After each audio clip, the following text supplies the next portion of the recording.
Hi everybody, welcome to episode 3 of Memphis Blues Blu-ray Reviews. I'm Daniel Carter. And I'm Patrick Alsobrook. This week we're reviewing 2001 A Space Odyssey, the Stanley Kubrick classic. Yes, it's a science fiction film from released in 1968. And I'm sure you've heard of it, and I can't recommend seeing it at least once. It's a very unique film, and when I heard it was coming out on Blu-ray, I just instantly went out and purchased it. It's just a visual, just a pure, just almost visual film. Really, we've been talking about it, and it's really almost a silent film. It's 2.5 hours long, roughly, and George Lucas called it a silent. Kubrick's made the most successful silent film. Yeah. You know, that he sort of set out to do that, and that he achieved his goal, and that it is silent. It's very straight line pacing. It jumps, if you're not familiar with the story, it jumps from the dawn of man to way in the future when man has reached space travel to the last section of the film called Beyond the Infinite. So you're traveling through space and time with this film, and it's just a visual and audio tour de force. Really, it's just a technical kind of masterpiece. What you get out of the film, though, is really kind of up to you. So I think you're going to look at it and you're not going to be able to place that it was made in the 60s. It was the pioneer of space photography, Star Wars, Star Trek, all that. They owe, all the mesmerizing effects to this film. They were perfected here, and it's not even like they tried to do them. I mean, they perfected them. They did it. It looks great. The space photography is incredible. Well, one thing about that is we haven't even gone out into space yet. Yeah. So nobody even knew what the Earth looked like from outer space, and so they did a fairly good job of replicating it in the shots where they show Earth, but it's not. What year did they land on the moon? It was later. Later. Yeah, 1969. And this was in production 66 for a while, and then years, yeah. Then released in '68. Written by Arthur C. Clarke. With him. Stanley Kubrick collaborated with Arthur C. Clarke. The great quote is they wanted to create the proverbial good science fiction film. Right.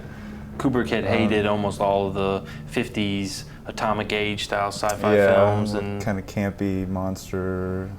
He apparently imported all kinds of Japanese films for him to watch, to review, and just see what they had done technically and with special effects. And one thing I really love about this film in the digital age is that everything special effects wise is in the camera. Yeah, it's there. In the camera. There's no CG. No post, nothing digitally touched this film.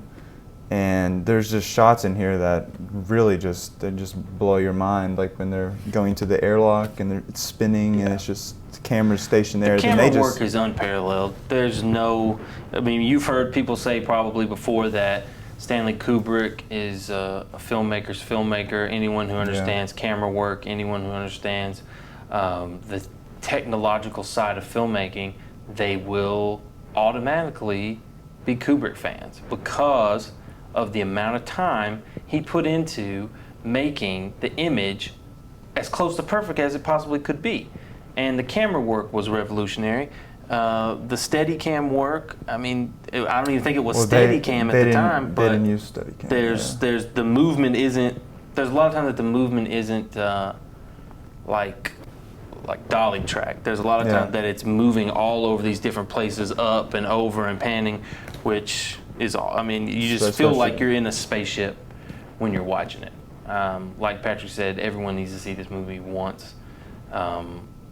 And I was first introduced to film from my dad. I believe it's his favorite film, and it's really the earliest film I remember seeing as a child. I remember in my old house sitting on the couch and watching him watch the film, and it was the scene with the astronaut Frank Poole training in this centrifuge kind of in the middle of the ship. They actually built a centrifuge Rotating on set where they could put the camera anywhere they want and have the actor move in it and just kind of follow behind them. And I just remember seeing that. And I could see it in my head and I could draw it 40 a day. It's just, I remember watching that one shot and something about it just caught my attention as a kid, and I was blown away. And he told me another funny story. There's this bookstore in town in Memphis that used to be a theater. It's called Bookstar, and he told me the story about how he wanted to see this film and took a girl on a date to see it, and he kind of knew what to expect, but he said the early scenes, it's like 20 minutes of early man discovering technology through this monolith that appears, and they touch it, and basically the information is transmitted into their heads, how to use tools and violence and everything. And he said she was just about to walk out, and the date went okay, I think, but it's not really a date movie. No, it's not at all. I mean, I think that's a good thing to talk about, that this film is unlike any science fiction film that's made after it. It's all about the imagery. It's all about what you're looking at, as well as the music. I mean, he utilized music in an incredible way with this film, the classical music. You see commercials today. Anywhere you go, you're hearing also Sprach from Zarathustra. I'm not sure if I'm pronouncing that right. The Richard Strauss song that's used in the beginning, and anytime monumental event is happening, kind of the people think that's space music now. They refer build to it up as, on this mythology. Yeah. Yeah, I mean, everybody thinks about it. I mean, it's just, it for some reason can't go away, and especially like ship designs, streamlined ships. That was something that was very, very unique, and that's been replicated in most science fiction films, is these, for some reason, the long ships. And the ships that have stuff on the outside of them, it's not just like a sleek rocket ship from the 50s. I mean, they took all the, there's pipes, and it looks like there's things going on in this ship, Yeah, you don't know what they are, but yeah, they're just toys glued together, but they look great, and that had never really been done before. But I think the thing that I always like is at the end, the Jupiter and Beyond the Infinity. Slit scan. The slit scan is awesome. Looks great on the Blu-ray. Yeah, that's one of the most iconic kind of scenes from the film, when the astronaut David Bowman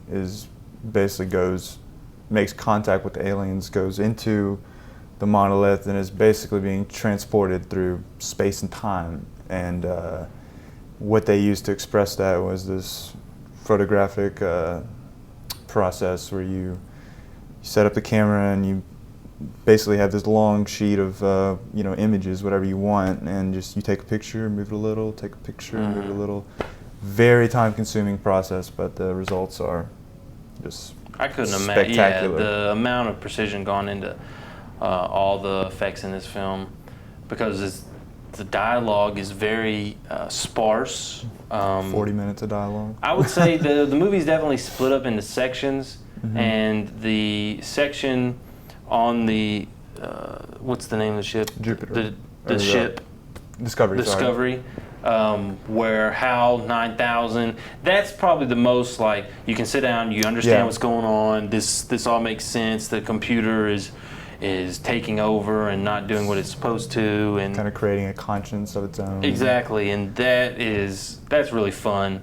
That's probably my favorite part of the movie. Yeah, man versus machine. I think this was two stories Arthur C. Clarke wrote, and they put them together. Well, it was called the Sentinel, and that's the one that really kind of Kubrick thought they could branch out from. Yeah.